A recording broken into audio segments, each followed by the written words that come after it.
Dear learner, आज हम पढ़ेंगे माई लास्ट डचेज पोइम की समरी 1842 में। पिछली बार हमने पढ़ा था Robert Browning as a Victorian poet. Robert Browning की पोइम की क्या खास विशेषताएं हैं और ड्रामेटिक मोनोलॉग जो कि जिसके मास्टर कहे जाते हैं उसके बारे में हमने पढ़ा था। आज समरी ऑफ द पोइम हम हिंदी और इंग्लिश दोनों में पढ़ेंगे। देखिए, this poem is based on historical event पर ये पोइम जो बेस है Alfonso de Duke of Ferreira का इसमें रेफरेंस दिया गया है। वो लिव्ड इन 60th सेंचुरी के दौरान रहे। The Duke is the speaker of the poem और जो ड्यूक है वो स्पीकर है ड्रामेटिक मोनोलॉग में। जो स्पीकर है यहाँ पर देखिए ड्यूक है। He tells us that he is entertaining an emissary who has come to negotiate the duke's marriage to the daughter of another powerful family.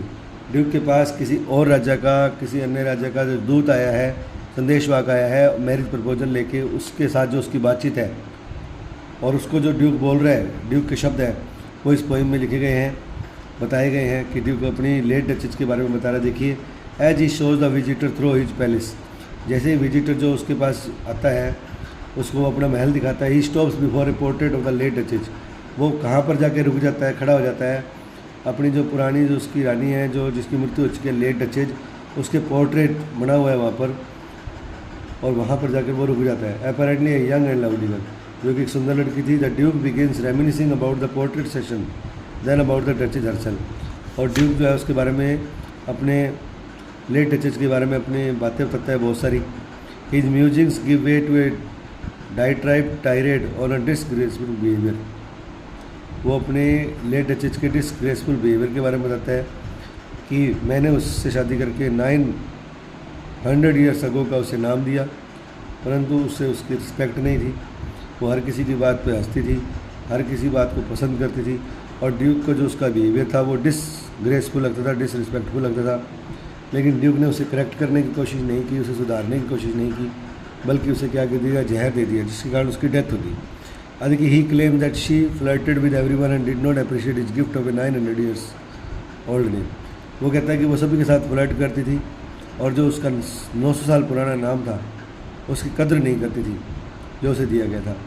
As is monologue continues, जैसे उसका monologue आगे continue होता है, the reader realises with ever more chilling certainly that the duke in fact cause the duchess early demise. जो duchess थी उसकी early death का कारण क्या था, ड्यूक का बिहेवियर। ड्यूक बहुत ही एरोगेंट था और बहुत ही इगोस्टिक था। उसने अपनी सिर्फ ईगो के लिए अपनी लेट डचेज की डेथ कर दी, उसको मार दिया, उसकी हत्या कर दी। तो इस पोइम में ये बताया गया है कि जो last duchess, the last duchess, जो उसकी लास्ट डचेज थी जिसकी डेथ हो चुकी है, उसका बिहेवियर बहुत ही सॉफ्ट था, सभी से घुल मिल कर रहती थी वो। लेकिन जो ड्यूक को था उससे ये पसंद नहीं था कि वो सभी के साथ वैसे ही व्यवहार करे जैसा उसके साथ। वो चाहता था कि उसके साथ स्पेशल व्यवहार हो। उसके 900 ईयर्स का जो उसने उसे नाम दिया है, जो उससे परिवार के साथ उसका नाम जुड़ा है, उसकी वो कद्र करे। लेकिन जो डचेज थी वो इतने स्वभाव में सिंपल थी कि वो सभी को पसंद करती थी, सभी की बात पर मुस्कुराती थी, और ड्यूक को ये व्यवहार पसंद नहीं आया और उसने उसकी डेथ करवा दी, उसकी हत्या करवा दी। उसके स्ट्रक्चर ऑफ द पोइम के बारे में देखिए, कुछ जानने की कोशिश करेंगे। माई लास्ट डचेज की स्ट्रक्चर देखिए। My last duchess comprises rhyming pentameter lines. Rhyming lines है, the lines don't employ end stops, rather they use enjambment that is a sentence and other grammatical units, don't necessarily conclude at the end of the lines. उसके बाद consequently the rhymes don't create a sense of closure way they come but rather remain a subtle driving force behind the dukes compulsive revolution.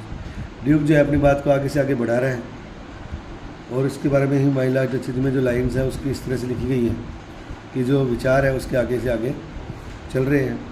And stops का प्रयोग नहीं किया गया। The line don't employ the end stops rather than enjambment का use किया गया है।